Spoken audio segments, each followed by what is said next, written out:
Hello and what's up guys? First off, I just want to say thank God for Builder Pro for us console users. This one was so sloppy with Combat Pro, I almost died trying to switch to the walls. If you have not tried out Builder Pro, please do so. It is a must. It can literally be the cause of your next win. If you need a video explaining Builder Pro, just leave a comment below. I'll make sure to get you that content. Anyhow, I wanted to make a quick tutorial on ramp builds and other tips and tricks on consoles. So let's get into it.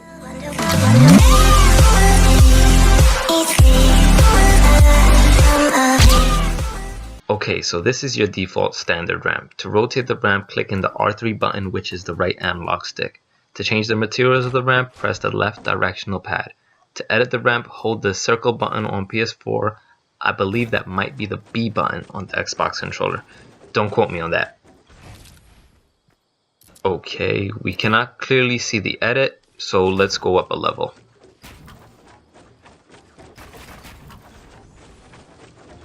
Okay, now you can see that when we enter the edit mode, you can see a total of 8 squares. These 8 squares will allow you to change the build of the ramp in the direction and manner you want. All you have to do is click the square where you want the lowest level to start and drag it to where you want the highest location to end. Like so, I made a single stairs which will be good for dropping down into your base and getting a different perspective of the battlefield, or escape without being noticed. Now this is where my friends had some trouble understanding, thus the main reason I am making this video. When you want to make the big ramp, just start on the rectangle and drag it in the direction you want. The same applies where you start your build will be the lowest section of the ramp, where you end will be the highest. As you can see, there are 4 rectangles, meaning there will be 4 ways that the ramp can go.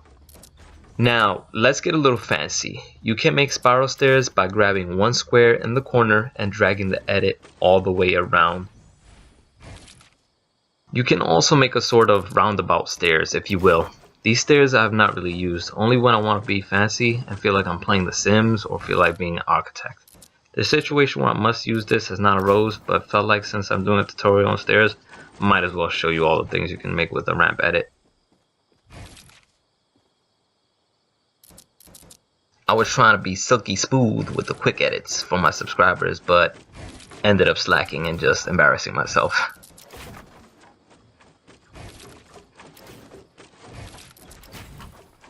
Also, really important to know is that when you are building to do a quick reset of your build, just press in the right analog stick, R3. This will bring it back to the default position. Okay, so that about does it for the ramps. Now let's move on to the bonus tips and tricks. Some floor edits which come in very handy. So there are 3 different floor plans. There are 4 squares on the floor edit. One is the default floor, the other is the double with the rail, or the single with a rail. I never use these floors for the rails just because it is not high enough to hide behind, but I use them to cover the top of opponent's base so that I can edit it and get the shot on them, or even to cover stairs so that I secure my safety and the high ground. I will show an example of that later in the video. Alright, our next tip is going to be landing at the start of the game. Yes, a lot of us have the questions and I still don't have all the answers. However, on our left side we'll be flying over land and the right will be flying over water/river, which lets you pull the glider out much later, meaning you will be gliding less. The right side will land a whole 5 seconds faster than the one on the left. However, the right was so low that I actually ended up on the floor, which is not ideal in tilted towers. This was done for the sake of the tutorial. Also, those 5 seconds can be the meaning of life and death in the beginning of the game. This third tip will be with the tires. Walking or jumping onto it only gives you a small bounce.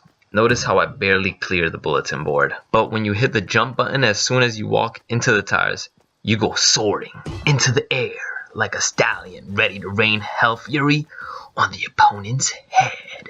Our 4th tip will be knowing how to use your third-person camera to better your playstyle. Notice how I hear someone coming, I hide behind the wall, but leave enough room for me just to peek with the third-person camera to spot the enemy. The key is to hide your whole body behind the wall and use your right side and not the left.